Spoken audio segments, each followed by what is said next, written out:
What's going on, guys? I know it's another exhaust video, but I really want to show you guys the difference between stock versus the one I ordered, which is Goodwin Racing Roadster Sport Race.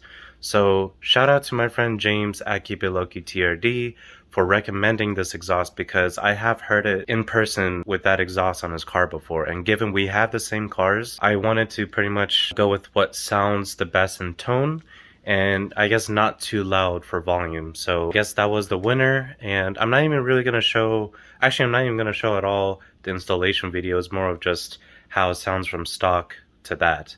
So let's go ahead with cold starts, and I'll try my best to do flybys, but here we go. Quick thing before I start the video, I just wanted to say I got this new wing from eBay, and for everything, for having it paint matched with the car, it came out to like 115 bucks. So I really can't complain. It came out really good. The quality came out really good. It's like a little mini duckbill. I really like the look of it. The one I had before, I still have it, but I'm gonna probably sell it. It's a Miata Speed 1 OEM. But it came out good. Like, the color matching is pretty spot on. So I'm happy with that. Nice little touches.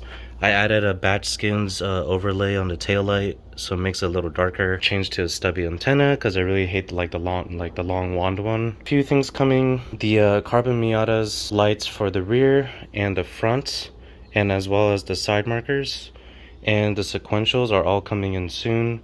All the lights I pretty much changed that were yellow are now Diode Dynamics 6K LED lights, including the reverse, license plate, I believe map or dome light, whatever they call it inside, and the front as well. So the turn signals that came with the resistors are those guys. So it looks really good. I'm just a really lights kind of person, so I like to have everything like, you know, either a white color or some sort of clean looking color. So that's just me, but just nice additions to the car.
As you can tell, it sounds, in my opinion, sounds really good in the cabin. It's not even really that loud. There is a tiny bit of drone, but it's really controllable.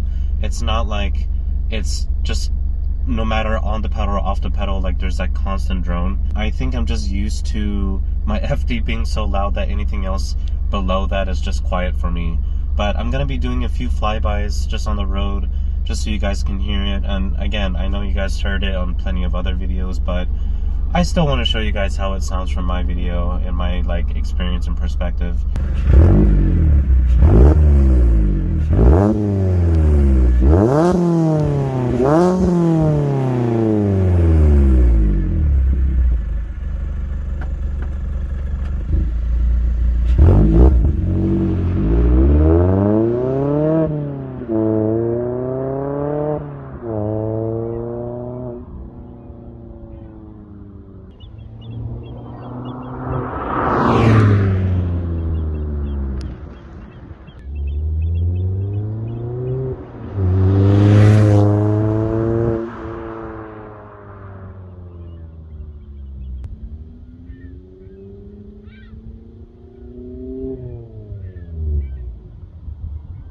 So as you guys heard from the flybys and the in-cabin driving, it just sounds really good. Goodwin Racing Roadster Sport Race, the exact model of this exhaust. It just sounds really controllable. The volume's not obnoxious. When you stomp on it, that obviously, you know, that's when it gets louder. But if you want to back off on it, that's when it gets quiet. Like exactly how an exhaust system should sound. Unlike my FD, it's just constantly loud the whole time. But regardless, I'm just really happy with how it performs. As far as horsepower gains, I don't really feel a difference, to be honest. I know that just goes along with like maybe doing a mid-pipe and headers, then I'll feel a gain for sure. But again, this car is a daily. I don't really want to go above and beyond those limits. Another thing, I want to shout out to Socket Bomb Garage for one, bringing me in, now working with them. Gonna be pretty much like posting for them, taking over their social media. They're really nice guys, and thank you again for helping me out with that.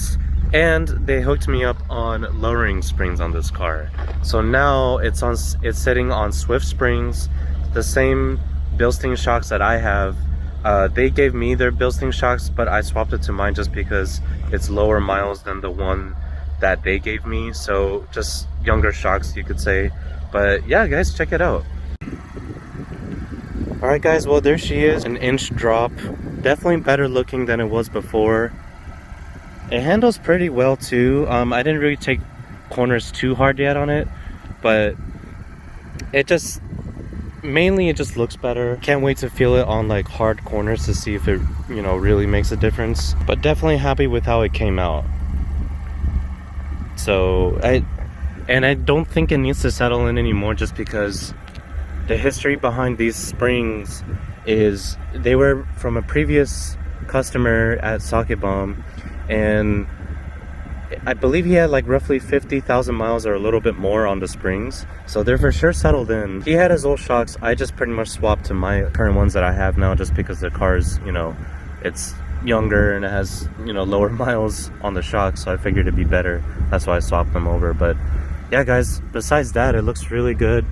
I might put probably like 10 mil spacers both in the front and rear just to push out a little bit more to, you know, have it flush to the fender. That's mainly just all aesthetics. Exhaust tip looks really small, but it's not terrible. I mean, it could be a little bit bigger. I wish it was at least maybe 2.5 or 3 inch, but it's all good. All right guys, well that wraps up for this vlog. I hope you guys enjoyed this exhaust video. Anything else updated, I will keep you guys posted on either of the cars. Otherwise guys, that's pretty much it. I will catch you guys later, and I will keep you guys updated as always. See ya.